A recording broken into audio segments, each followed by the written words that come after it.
Genesis chapters 1 through 7. Chapter 1. By periods God created that which produced the solar systems, then that which produced the earth. But the earth was unorganized and empty, and darkness covered its convulsed surface, while the breath of God rocked the surface of its waters. God then said, "Let there be light," and light came. And God gazed upon that beautiful light, and God divided the light from the darkness. And to the light God gave the name of day, and to the darkness He gave the name of night. This was the close and the dawn of the first age. God also said, "Let there be an expanse between the waters, and let it be a division between the waters and the waters."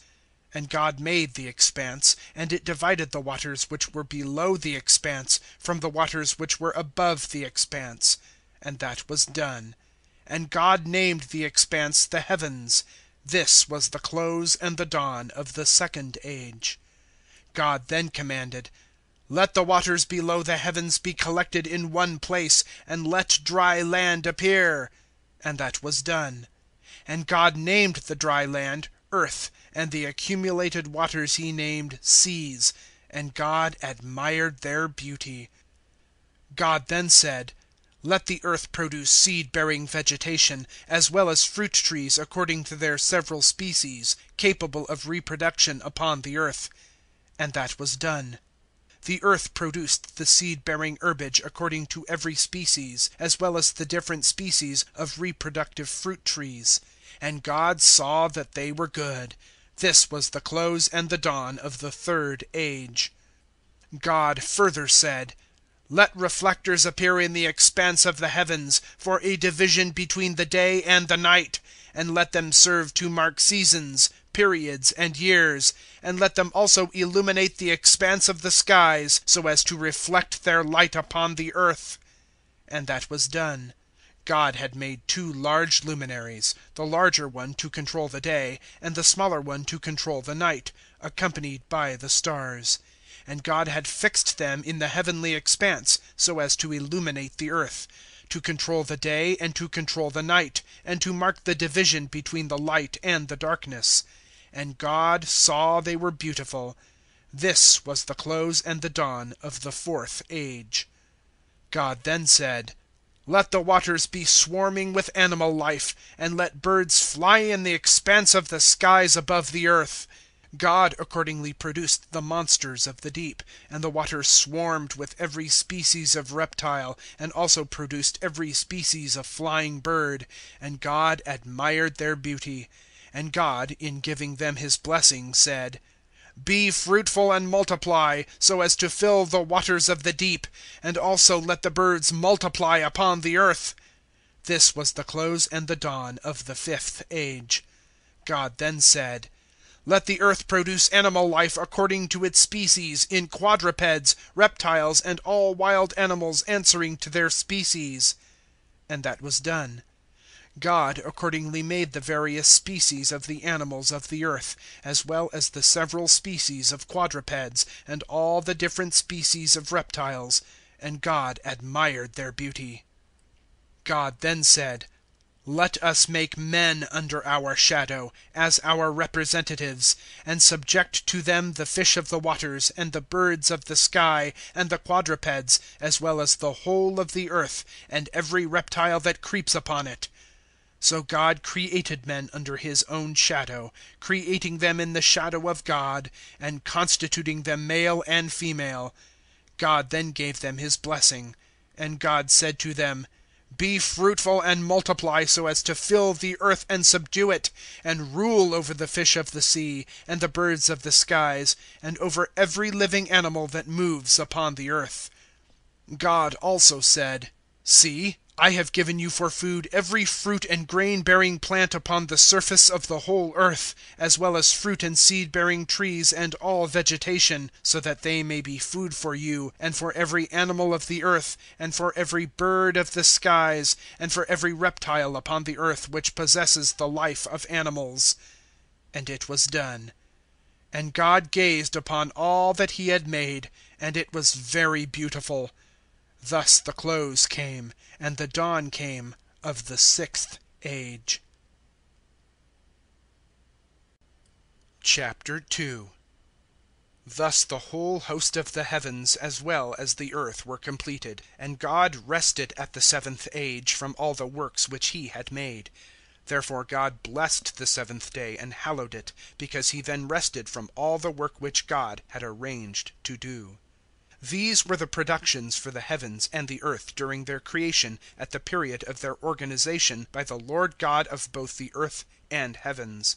And of every plant of the field before it was upon the earth, and every herb of the field before He caused it to grow, even before the ever-living God had scattered them upon the earth, and man existed not to cultivate the earth.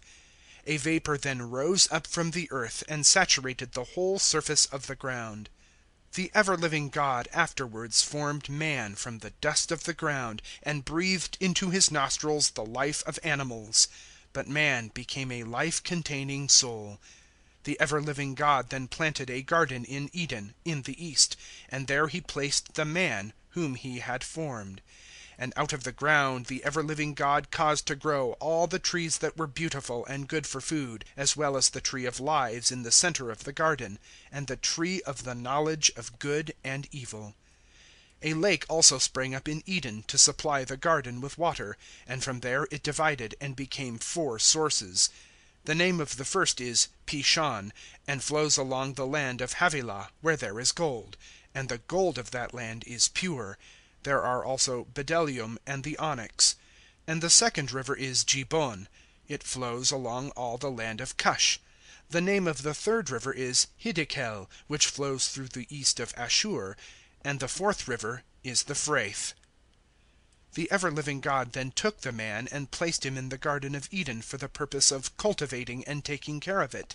And the Lord God instructed the man, saying, "For food you may eat of the whole of the trees of the garden, but from the tree of the knowledge of good and evil you shall not eat, because in the day you eat from it, dying you shall die." The ever-living God also said, "It is not good for the man to be in solitude. I will make a comforter to live with him." Therefore the ever-living God, who had formed out of the ground every animal of the field, as well as every bird of the skies, took them to the man to see what he would name them. And whatever the man with the living soul named them, that was their name. So the man gave names to all the quadrupeds, and all the birds of the skies, and to all the wild animals. But it was no comfort for the man to be with them. So the ever-living God threw the man into a stupor, and he slept. And taking one of his ribs, He closed up the flesh in its place. And from the rib which the ever-living God had taken out of the man, He constructed a woman, and brought her to the man. And the man said, "This form is bone of my own bone, and flesh of my own flesh. This shall be named woman, because she was taken from man. Man shall therefore leave his father and his mother, and shall unite with his wife, and they shall be one body. And they were naked, the man and his wife, but they were not ashamed." Chapter 3. Now the serpent was more impudent than any of the wild animals of the field which the ever-living God had made. So he asked the woman, "Is it true that God has said you may not eat of every tree of the garden?" And the woman replied to the serpent, "We may eat of the fruit of the trees of the garden, but of the fruit of the tree which is in the middle of the garden, God has said, 'Do not eat of it, and do not even touch it, lest you die.'" But the serpent answered the woman, "You will not die. But God knows that at the time you eat of it, your eyes will then be opened, and you will be like God, acquainted with both good and evil." So the woman, perceiving that the tree was good for food, and beautiful to the eyes, and a tree stimulating to the intellect, she took some of its fruit and ate it, and gave some to her husband with her, and he also ate it. Then the eyes of both of them were opened, and they became aware that they were naked. They accordingly joined fig leaves together, and made aprons for themselves. They then heard the sound of the ever-living God moving in the garden in the breeze of the day. And the man and his wife hid themselves from the presence of the Lord God among the trees of the garden. 008:003 But the ever-living God called to the man, saying, "Where are you?" And he replied, "I heard your sound in the garden, and perceiving that I was naked, I hid myself." 008:004 Then he asked, "Who told you that you were naked? Have you eaten of the tree of which I commanded that you should not eat?" And the man replied, "The woman whom you gave to me, she gave me of the tree, and I ate it." "Why did you do that?" the Lord God asked the woman. And the woman answered, "The serpent deceived me, and I ate it." 008:005 The ever-living God accordingly said to the serpent, "Because you have done this you shall be accursed more than all the cattle and more than all the wild beasts of the field. You shall crawl upon your belly, and eat dust all the days of your life. I will also cause antagonism between you and the woman, and between your progeny and her progeny. He shall wound your head, and you shall wound his heel." 008:006 But to the woman he said, "I will increase your sorrows and your joys. You shall give birth to children with pain, but your love shall be for your husband, and he shall rule over you." 008:007 Then to Adam he said, "Because you have listened to the voice of your wife, and have eaten of the tree of which I commanded you, saying, 'Eat not of it,' I will set the ground apart for your cultivation. In sorrow you shall eat from it every day of your life. It shall grow thorns and briars for you, but you shall have the plants of the field for food. In the sweat of your brow you shall eat bread, until you return to the ground from which you were taken. For dust you are, and to the dust you shall return." 008:008 The man then gave to his wife the name of Eve, because she was the mother of all life. 008:009 For Adam also and his wife the ever-living God made clothing of skins, and dressed them. 008:010 The Lord God also said, "Now the man was like one of ourselves, acquainted with both good and evil. Therefore it may be that he will stretch out his hand, and take also of the tree of lives and eat of it, and live for ever." 008:011 The ever-living God consequently expelled him from the Garden of Eden, in order to cultivate the ground from which he was taken. 008:012 So He drove out the man, and He stationed at the east of the Garden of Eden the Divine Watchers, with the flaming sword to guard the path to the tree of lives. Chapter 4. The man afterwards knew Eve his wife, and she conceived and gave birth to Cain, and said, "I have been given a man from the ever-living." She afterwards gave birth to his brother Abel. And Abel became a shepherd of sheep, but Cain was a cultivator of the soil. And during the harvest time Cain brought some of the produce of the ground, as an offering to the ever-living. And Abel also brought of the best and the fattest of his sheep. And the Lord looked favourably upon Abel and his offering, but He did not regard Cain and his offering with favour. Cain therefore was very angry, and his countenance fell. Then the ever-living asked Cain, "Why are you angry, and why has your countenance fallen? If you do right, is there not approval? And if you do not do right, sin crouches at the door and awaits you, but you should conquer it." 009:005 When Cain was afterwards talking with his brother Abel, and they were together in the field, Cain attacked his brother Abel and murdered him. The Lord accordingly asked Cain, "Where is your brother Abel?" But he replied, "I do not know. Am I my brother's keeper?" The ever-living, however, answered, "What have you done? The voice of your brother's blood cries to me from the ground. Therefore you are cursed from the ground, which has opened her mouth to take in your brother's blood from your hand. When you cultivate the ground, it shall not yield up its wealth to you. You shall be a wanderer and a vagabond upon the earth." But Cain answered to the Lord, "My punishment is heavier than I can bear.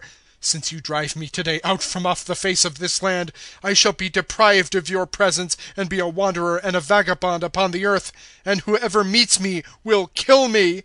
But the ever-living replied, "Not so. Whoever kills Cain shall be punished sevenfold." Therefore the Lord put a mark upon Cain, so that he might not be attacked by any one who met him. Cain accordingly went out from the presence of the ever-living, and lived in a land of exile on the eastern side of Eden, where Cain knew his wife. And she conceived, and gave birth to Enoch. And he built a village, and named it after the name of his son Hanok. And to Hanok there was born Irad. And Irad produced Mehujael. And Mehujael produced Methusael. And Methusael produced Lemech. And Lemech took 2 wives for himself. The name of one was Adah, and the name of the other Zillah. And Adah gave birth to Jabal, who was the originator of tent dwellers with cattle. And his brother's name was Jubal. He was the originator of all those who play the harp and wind instruments. Zillah also gave birth to Tubal-Cain, the improver of every work in copper and iron. And the sister of Tubal-Cain was Naamah. And Lemech, addressing his wives, said, Adah and Zillah, listen to my voice. Wives of Lemech, listen to my speech. For I killed a man who wounded, and a youth who hurt me. If Cain had 7-fold protection, 77 should be that of Lemech. And Adam knew his wife again. She gave birth to a son, and named him Sheth. For God, she said, has given me another son in the place of Abel, who was murdered by Cain. And to Sheth a son was born, and he gave him the name of Enosh. Men then began to call upon the name of the ever-living. Chapter 5. This is the birth book of men. From the time that God created men, making them to represent God, constituting them male and female, giving them his blessing, and naming them by the name of mankind, upon the day of their creation. Adam, when he was 130 years old, produced a representative of himself, like his own shadow, and gave him the name of Sheth. And the lifetime of Adam, after the birth of Sheth, was 800 years, during which time sons and daughters were born to him. So the whole lifetime of Adam was 930 years when he died. And Sheth was 105 years old when Enosh was born to him. And Sheth, after the birth of Enosh, lived 807 years, and had sons and daughters born to him. And the whole lifetime of Sheth was 912 years, when he died. And Enosh lived 90 years when Kenan was born to him.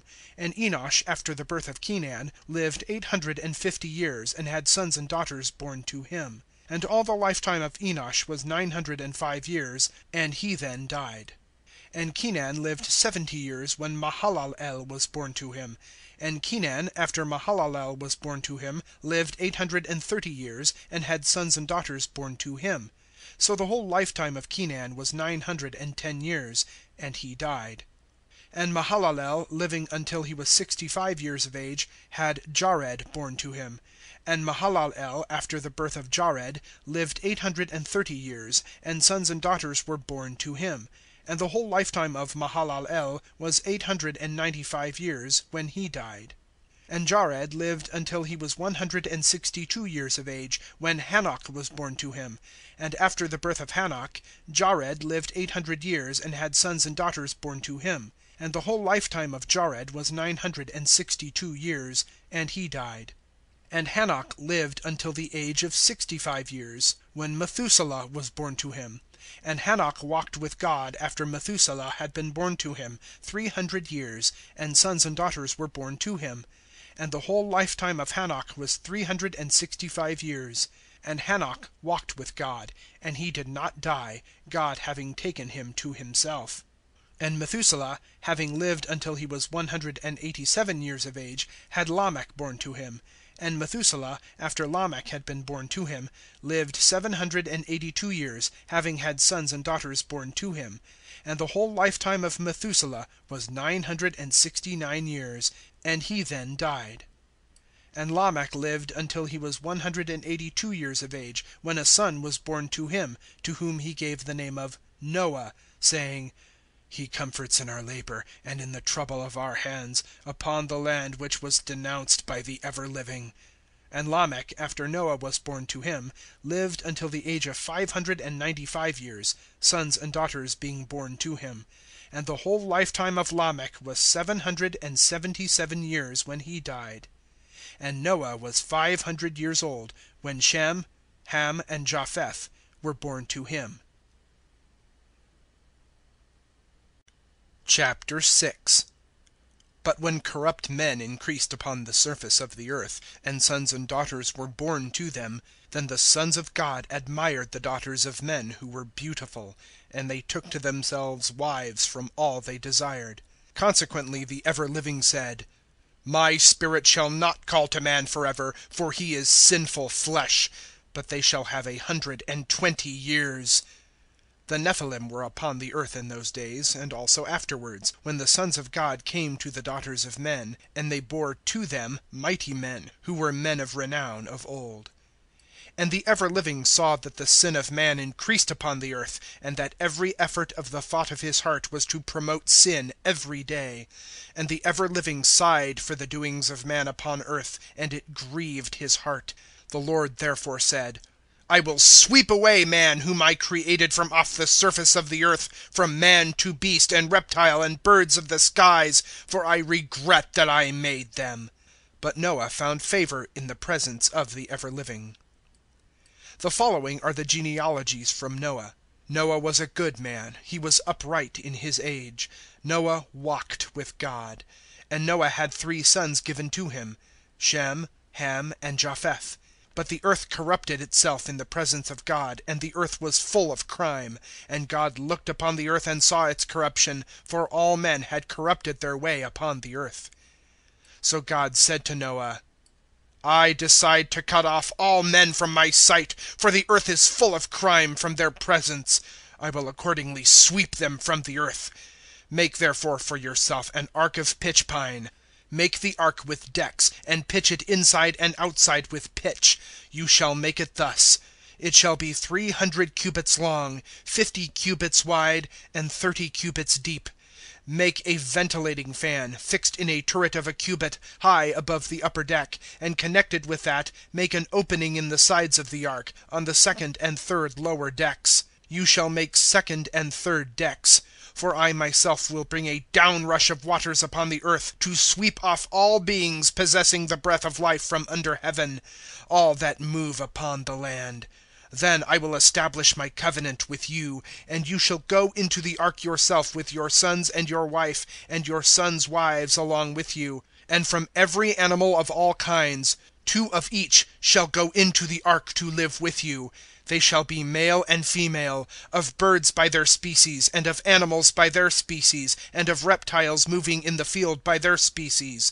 2 of each shall accompany you, so as to preserve life. And you shall take with you all kinds of food which is eaten, and store it with you, and it shall be provision for yourself and for them. Noah accordingly did all that God commanded him. He accomplished it. Chapter 7. Afterwards the Lord said to Noah, Go yourself and all your household into the ark, for I have seen that you have been righteous in the face of this generation. Take with you of all clean cattle 7, male and female, and of beasts which are unclean 2 of them, a male and a female. Also from birds of the sky 7 male and female, so as to preserve a seed of life upon the surface of the land. Because at the end of 7 days I will pour onto the earth for 40 days and 40 nights, and I will sweep away every creature that I made from off the surface of the ground. And Noah did all that the ever-living instructed him. Noah was 600 years old when the downrush of water came upon the earth. Noah with his children and wife, and the wives of his sons with them, went accordingly into the ark from the face of the waters of the deluge, with the clean cattle and with the unclean cattle, and with the birds and all that crawls upon the field, who came 2 by 2 to the ark, male and female, as God had directed Noah. When the 7 days had passed, then the downrush of water came upon the earth. In the 600th year of the life of Noah, in the 2nd month, on the 17th day of the month, on that day all the depths of the great ocean were heaved up, and the belts in the heavens were broken, and there was a downrush onto the earth for 40 days and 40 nights. At the close of that day Noah, along with Shem, Ham, and Japheth, sons of Noah, and the wife of Noah, and the 3 wives of Noah's sons along with them, entered the ark. 007:003 They themselves, and all the animals according to their species, and all the cattle according to their species, and all crawlers upon the earth by their species, and all birds by their species, every bird of every wing. 007:004 There also came to Noah into the ark, 2 by 2, from all creatures which have animal breath. Thus they came male and female of all creatures, as God had directed them, and the Lord shut him inside. 007:005 The downrush continued 40 days upon the earth; and the waters swelled and lifted up the ark and raised it from off the land. 007:006 And the waters overwhelmed and rose greatly upon the earth, and the ark floated upon the surface of the waters. 007:007 The waters overwhelmed the land, and covered all the hills and mountains which are below the skies. The waters covered the hills 15 cubits. 007:008 And all animals that moved upon the land expired, with bird and cattle and wild animals and every insect swarming upon the land, and every man; all which breathed the breath of animals in its nostrils, with all that was in the desert, died. 007:009 Thus He swept away the whole that He had made upon the surface of the ground, from man to cattle, and reptile, and birds of the skies. Thus He swept them from off the earth. But Noah and those who were with him in the ark remained; and the waters overwhelmed the earth 150 days. The end of chapters 1 through 7 of Genesis. Recording by Mark Penfold.